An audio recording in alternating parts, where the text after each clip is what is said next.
जय श्री कृष्ण प्यारे भक्तों, आप सभी पर भगवान श्री कृष्ण अपनी अनंत कृपा बनाए रखें।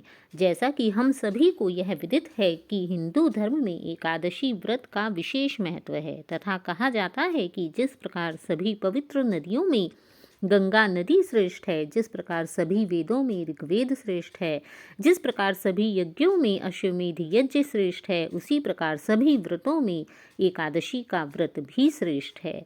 इसलिए जो भी मनुष्य सनातन धर्म में उत्पन्न होते हैं, सनातन धर्म को मानते हैं, उन सभी को एकादशी का व्रत अपनी पूर्ण श्रद्धा भाव से अवश्य ही रखना चाहिए।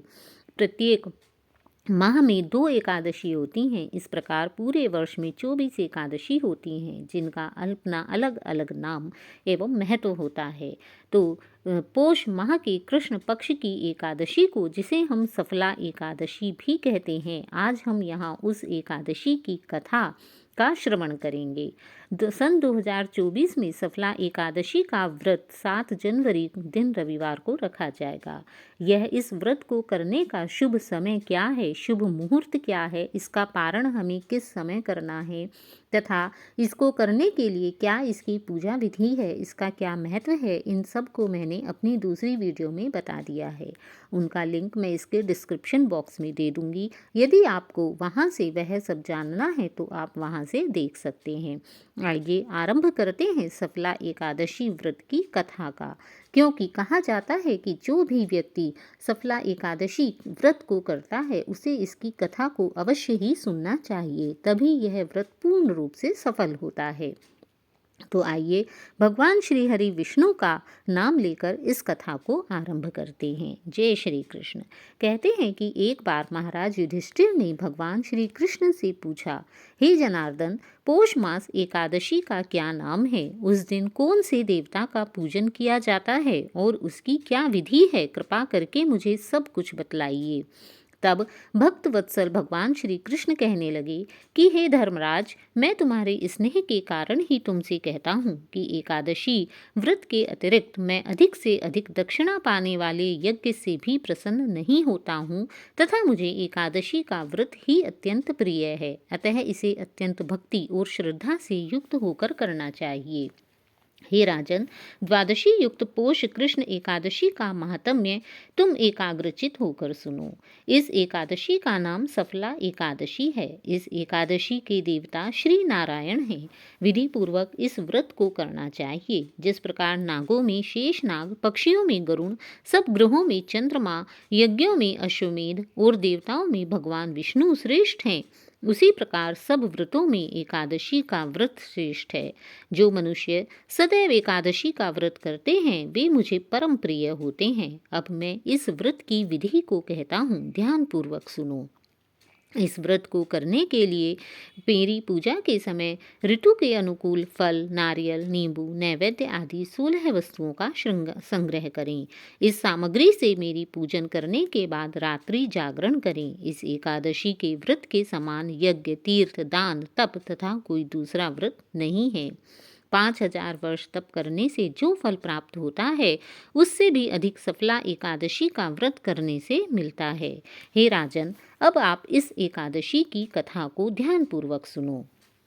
तब श्री हरि भगवान श्री कृष्ण बोले कि चंपावती नगरी में एक महिष्मान नाम का राजा राज्य करता था। उसके 4 पुत्र थे। उन सब में लुम्पक नाम वाला बड़ा राजपुत्र महापापी था। वह पापी सदा पर स्त्री और वैश्यागमन तथा दूसरे बुरे कामों में अपने पिता का धन नष्ट किया करता था। सदैव ही देवता, ब्राह्मण व वैष्णवों की निंदा किया करता था। जब राजा को अपने बड़े पुत्र के ऐसे कुकर्मों का पता चला तो उन्होंने उसे अपने राज्य से निकाल दिया। तब वह विचारने लगा कि कहाँ जाऊँ, क्या करूँ। अंत में उसने चोरी करने का निश्चय किया। दिन में वह वन में रहता और रात्रि में अपने पिता की नगरी में चोरी करता तथा प्रजा को तंग करने और उन्हें मारने का कुकर्म करता। कुछ समय पश्चात सारी नगरी भयभीत हो गई। वह वन में रहकर पशु आदि को मारकर खाने लगा। नागरिक और राज्य के कर्मचारी उसे पकड़ लेते किंतु राजा के भय से छोड़ देते। वन में एक अति प्राचीन विशाल पीपल का वृक्ष था। लोग उसकी भगवान के समान पूजा करते थे। उसी वृक्ष के नीचे वह महापापी लुम्पक रहने लगा। इस वन को लोग देवताओं की क्रीड़ा स्थली मानते थे। कुछ समय पश्चात पोष कृष्ण पक्ष की दशमी के दिन वह वस्त्रहीन होने के कारण शीत के चलते सारी रात्रि सो नहीं सका। उसके हाथ पैर अकड़ गए। सूर्योदय होते होते वह मूर्छित हो गया। दूसरे दिन एकादशी को मध्याह्न के समय सूर्य की गर्मी पाकर उसकी मूर्छा कुछ दूर हुई। गिरता पड़ता वह भोजन की तलाश में निकला।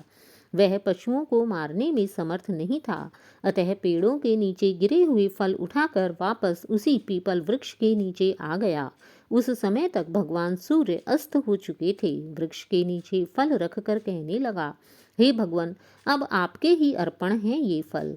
आप ही तृप्त हो जाइए। इस रात्रि के दुख के कारण रात्रि को नींद भी नहीं आई।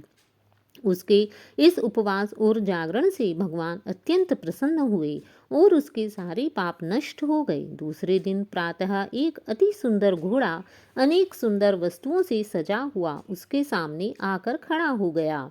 उसी समय आकाशवाणी हुई कि हे राजपुत्र, श्री नारायण की कृपा से अब तुम्हारे संपूर्ण पाप नष्ट हो गए हैं। अब तू अपने पिता के पास जाकर राज्य प्राप्त कर। ऐसी वाणी सुनकर वह अत्यंत प्रसन्न हुआ और दिव्य वस्त्र धारण करके, हे भगवान, आपकी जय हो, ऐसा कहते हुए अपने पिता के पास चला गया। उसके पिता ने प्रसन्न होकर उसे समस्त राज्य का भार सौंप दिया और स्वयं वन में पूजा अर्चना करने चले गए। अब लुम्पक शास्त्र अनुसार राज्य करने लगा। अब वह पूर्ण धर्म का पालन करता तथा धर्म के अनुसार ही रहता। उसके स्त्री पुत्र आदि सारा कुटुंब भगवान श्री नारायण का परम भक्त हो गया। वृद्ध होने पर वह भी अपने पुत्र को राज्य का भार सौंपकर वन में तपस्या करने चला गया और अंत समय में वैकुंठ को प्राप्त हुआ। अतः जो मनुष्य इस परम पवित्र सफला एकादशी का व्रत करता है उसे अंत में मुक्ति मिलती है। जो नहीं करते वे पूंछ और सींगों से रहित पशुओं के समान हैं।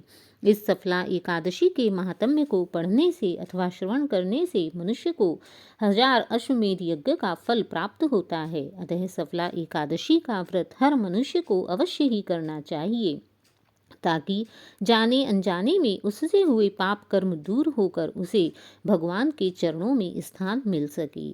5000 वर्ष तक तप करने से जो फल मिलता है उससे भी अधिक फल सफला एकादशी का व्रत करने से मिलता है। जय श्री कृष्ण। भगवान श्री कृष्ण आप पर अपनी कृपा बनाए रखें।